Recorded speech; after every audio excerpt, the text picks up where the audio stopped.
Hey guys, welcome back to the shack. Tonight I'm going to be going over the new Atezr chuck roller 4-in-1. Atezr calls it their KR Pro setup, and it is specifically designed for the Atezr machines. This is a really big roller, big rotary, and it matches the machine, works really well. I've been doing some testing on it, playing around with it. I've engraved almost everything around that I can find in the shop. And tonight I'm going to kind of go through some of the things I've learned about it, the pros and cons of it, and kind of show you what it can do. So stick around.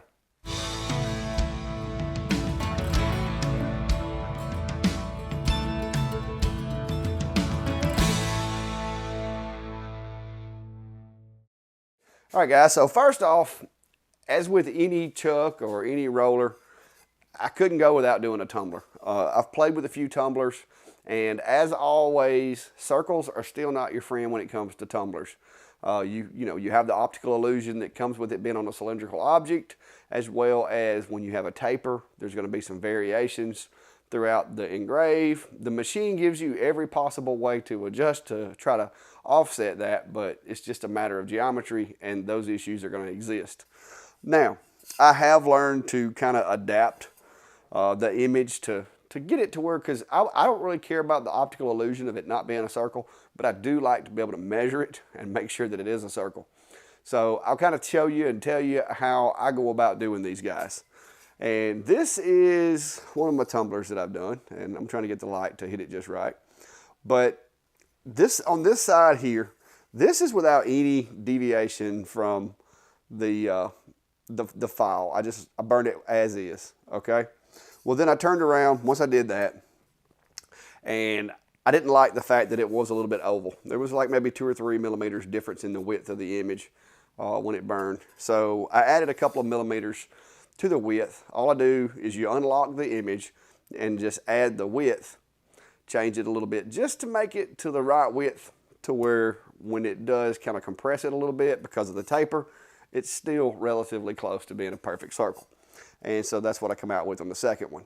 So it's really hard to tell whether or not these things are round or not without measuring them because of the cylindrical kind of mirage, I guess, or optical illusion, because it is wrapped around a round surface. It's not flat. It's kind of like a sticker. If you take a sticker that's flat and you wrap it around something, when you look at it, it's gonna look oblong. But this one actually does measure properly, okay? It's the same height and same width. It's just on a round tumbler.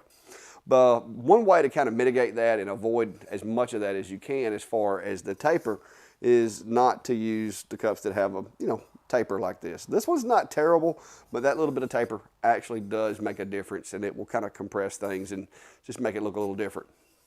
So there's a lot of trial and error and testing to be done if you're going to be doing tumblers. So I recommend when you mess one up, use it as a tester.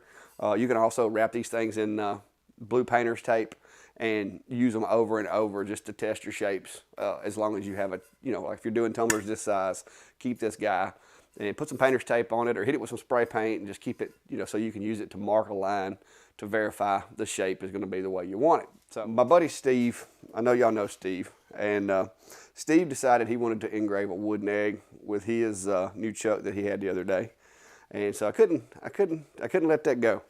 So I went up and I visited the chicken pen, guys, and we'll try to get this to focus.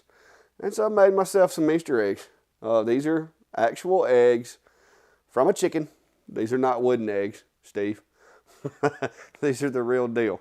All right, so one thing that I will tell you guys is I have installed a switch on my Atezr that enables me to be able to just flip a switch rather than have to take an unplug and plug, unplug and plug.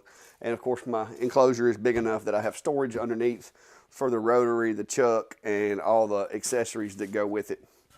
Currently, I have the chuck set up, and this is what I use to do the eggs. These little pins right here. These screw into this, and when you undo the chuck or tighten it up, the fingers just kind of go together. So these are good for like small objects, grabbing them, and then you've got this little stopper right here that has a bearing built into it to try to help make sure that whatever you put in there, it doesn't just pop out that way. You can kind of push this up and get it to hold everything in position. These also have like little indentions and recesses cut in them. So if you're doing maybe a ring or something like that with this rotary, you can actually put it around the outside and then bring the fingers out to hold it. And these little ridges, these little gaps in here, make sure that whatever it is doesn't slip off the end. Same thing if you wanted to put something on the inside, they just give it a little bit of added friction and traction to hold on to things. The chuck does come with 2 sets of the plastic little fingers that you can use for tumblers or any other thing that you want to put in here that these aren't necessarily best suited for. And this little guy here, you can take this off if it's not needed. There's just a couple of thumb screws right here and a dovetail track on the bottom of the machine. And once you get these loose enough, it just slides off the end. So that's handy. The fact that it's removable, and I've got eggshell dust all over everything, guys. The fact that it's removable is really nice because it just, like I said, you're not always going to need this, but when you do, it's good to have. So let me open my enclosure here. I'm going to lay that back down here. These are the little plastic jaws that come with it. You've got the ones here that have like 2 steps built into them, and it also comes with another set that only have the 1 step. So I guess that would be kind of user preference. These also, you can put things on the outside and spread it into it as long as the surface or the shape of it, you know, allows it to get a good solid hold. To take these off, these just screw out, and I just put them in there finger tight because I wasn't planning on doing anything too difficult with the chuck.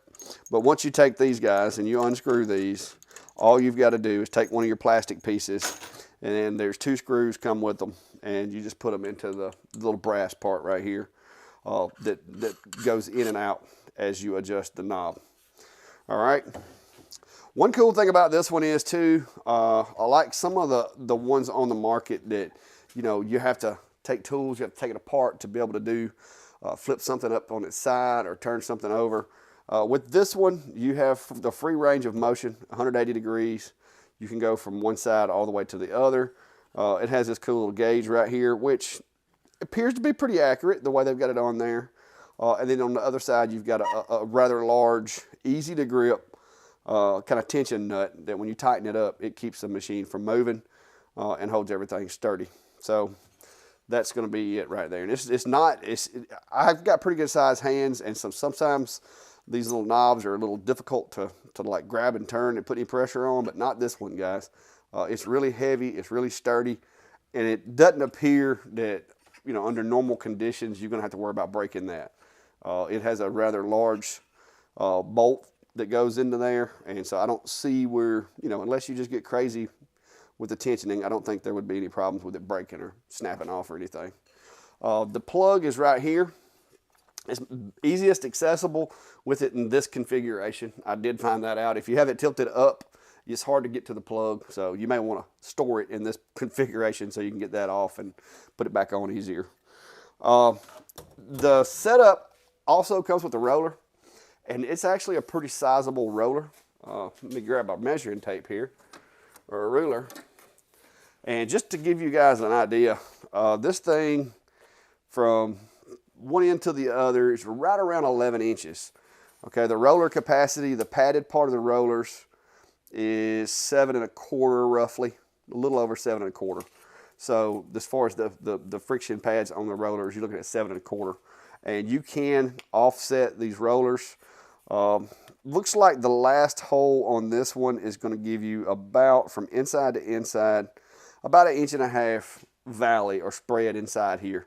So that would accommodate some pretty good size objects. And there's a thumb screw here and here that you can take off and move this out to the next hole. It's got one more adjustment that's maybe another, you know, 1/2 inch wider than this. Uses the same plug. Pretty, like I said, it's pretty sturdy. This guy is definitely built with some material. It's not light.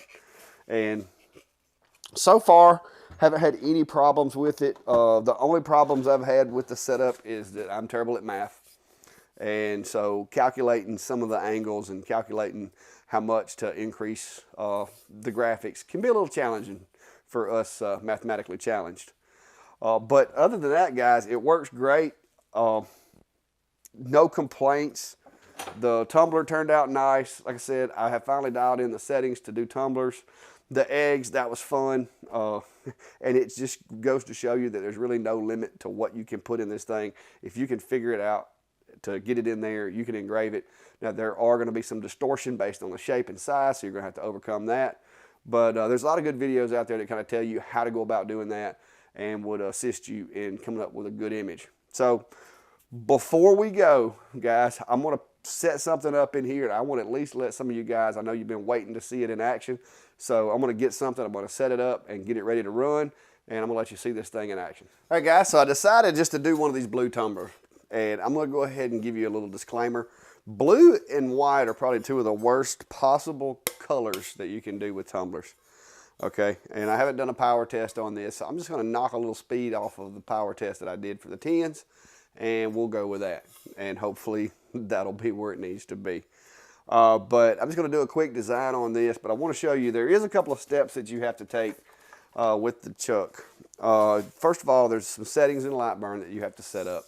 Those come in the book with the manual. It tells you the steps per rotation. You have to put those in there and everything. Once you do that, then you're pretty much ready to go. But with each object that you do with the chuck, like I say, you're going to have to figure out what exactly the circumference of that object is. And they give you this little handy, I guess, seamstress tape or whatever. And then you have to measure it. So this one is going to be, and being OCD and trying to use one of these is a little rough, guys, because I can't, without getting all the twists out of it, I can't get it entirely accurate, and that really bothers me if you don't have it perfectly lined up. I'm going to look at trying to find me something to do a little better job of this with. But to go totally around it, you're looking at, that's going to be 27 centimeters. And you're going to add to that about 8 more. So, yeah, almost, I'm going to say 278. It looks like 278. Best I can tell. That should get us close enough. I'm not going to use a round graphic on this one just because I'm tired of fooling with round graphics today. And we're just going to do a flat graphic that will work out good on this one. All right, so to get the cup in there, guys, what I'm going to do is I've got these little short fingers on there. I'm just going to use the short fingers, and I'm going to grip it right here at the edge. Once you get it in there, you just basically, if you'll hold the jaws a little bit, you can turn it with your other hand, and you get it to where it's snug and it doesn't move. You want to make sure you've got it, you know, the nut here tightened down. I've got this one at 90 degree, so I don't have to worry about that. So what we're going to do is I'm going to turn it around here, and of course, it engraves this way, which is normally where I would keep it. And I like putting it right below my camera, just so that when I'm doing my graphic, by putting it right below my camera, I'm going to take and update the overlay. And that way, when I'm looking at my screen on the artwork, it'll remind me which way needs to be up to make this thing look right. And that's just a personal preference. It's a little tip that I will tell you, because if you're not real careful, you'll engrave it upside down. So I'm going to move over here to my workspace. I'm going to go ahead and update the overlay before I put my gantry in the way. And this is going to get a little loud, but let me go ahead and power up the setup here. I'm going to have to focus on the cup. So I'm just going to drop the bed a little bit here. Break out my little kickstand.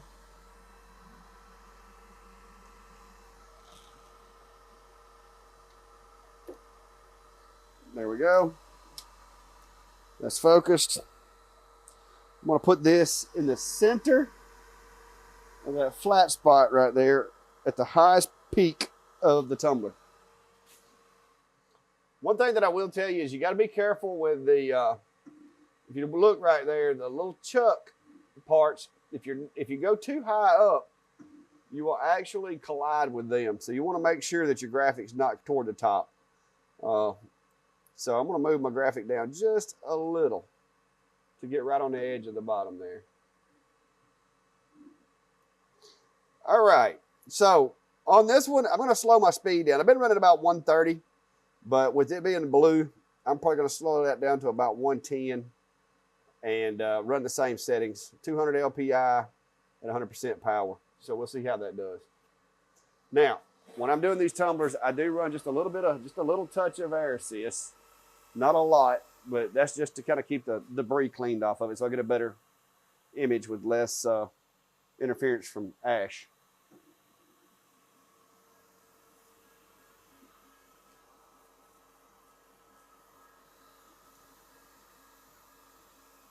Like I said, this is the first time I've done one of these blue ones on the Atezr, so there may be a minor adjustment in the power needed, but we'll see. All right, guys, so I ran that one, and when it stopped, I could look at the finish on it and tell that that power setting was far less than what I needed. So without moving anything, I went ahead and run it another pass because it did not clean that powder coating off of these tumblers. These little guys are pretty tough. These are the same tumblers I used the other day on the other video that I did about tumblers, and these things are tough. The power should have probably been about half what I've run it at, even on this 20-watt machine. So I'm letting that run again just to clean that off and make sure I get it good and clean, and I'm just kind of hoping it doesn't wind up going too dark on me. But if it does, we'll just have to live with it. All right, so the second pass completed. And we're going to call that done because I can actually see a little silver coming through now as opposed to earlier. It just you could tell it did not get it all off. So there's the result, even with 2 passes. So I'm gonna get this cleaned up and we'll move over. So the tumbler turned out pretty good. I actually wound up getting a little more heat to it than it needed necessarily, but got good crisp lines. Even with having to run the 2 passes, it kind of gives to the accuracy of the roller because there's no double marks, there's no double stamping or anything like that on here. It did manage to stain the material just a little, so it's not quite as shiny as it should be, but there are some other chemicals that you can use or products that you can use that does a little bit better job than just regular rubbing alcohol, but I try to stay away from that because I have found if you're not careful, some of the more harsh chemicals can actually kind of put a little bit of a dullness to the powder coating, so I just kind of stick with my alcohol. It works for me. All together, guys, the rotary, the roller, the chuck, all of it works great. Having the switch that's in mine makes it better. It makes it a little easier. Having the bed that goes up and down in my enclosure, of course, that makes it a little easier to use, a little more comfortable adjusting everything and getting it in and out. But even if you didn't have this set up, the legs that it comes with, and I forgot to show you those, the legs that it comes with are a little more of an undertaking to put the legs on this machine. So my advice would be, if you did put the legs on it, would be just to leave those guys on there and instead make you a spacer to hold your honeycomb up off of the floor. That way you could just remove the honeycomb and do the tumblers and leave these on, because you do have to take the screws off of the factory legs and replace them with these guys. But like I said, easy enough workaround. Build you a box for your honeycomb to kind of lift it up, and I think you'll be fine. I haven't put the legs on mine because of the bed that I have. I really have no need for these.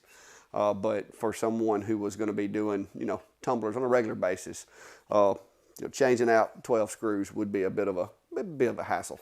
So I recommend building a spacer to put under your honeycomb, and under normal working conditions, just have a higher work bed. And then when you get ready to do tumblers, you can move that thing out, and you've got everything set up for your rotary or your chuck or roller, whichever one you decide to use. But guys, as far as simplicity, working the machine, putting it together, there's no tools required to change out your medium, whether you're doing tumblers or cans or whatever you're doing.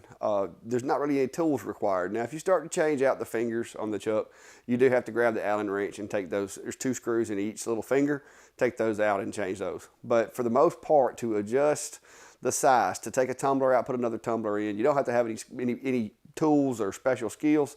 And I think that's a really, really good idea on their part, because I've seen some of the other ones, it's a little cumbersome to adjust and you have to have a tool to tighten them and loosen them. And I like this design a lot better. So all together, guys, I'm a little biased because this is actually the first chuck that I've had in the shop that I've got to use, and I like it. I also like my Atezr machine, so there may be a little bias there as well.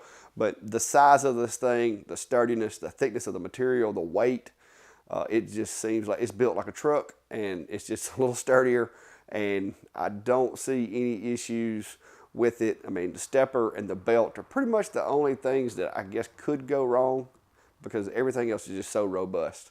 And so far, no issues, guys. So if this is something you're interested in, I'll put links down below in the description. And I want to say thanks to Atezr for letting me try this guy out. It's a pretty awesome tool. I do like my Atezr machine, and it has now moved its way to the front of the pack as far as my go-to machine for things. I still use the other machines, but if I'm doing a one-off, if I only got one job going that day, it's going to be the Atezr. So right now in my shop, Atezr is king. So I'm really, really glad that they sent me the chuck, because that makes it a lot easier for me to transition from one job to the other. So, but until next time, guys, like I said, check those links if you're interested. Give me a thumbs up, like, share, and don't forget Sunday nights, myself and Steve, Sunday Night Live. We're going to be talking about stuff like this and just hanging out. And we try to do that every Sunday. So 7 p.m. Central, come and hang out with us, and we'll be discussing lasers, weather, and Steve's beard. So see you then, guys. Be safe.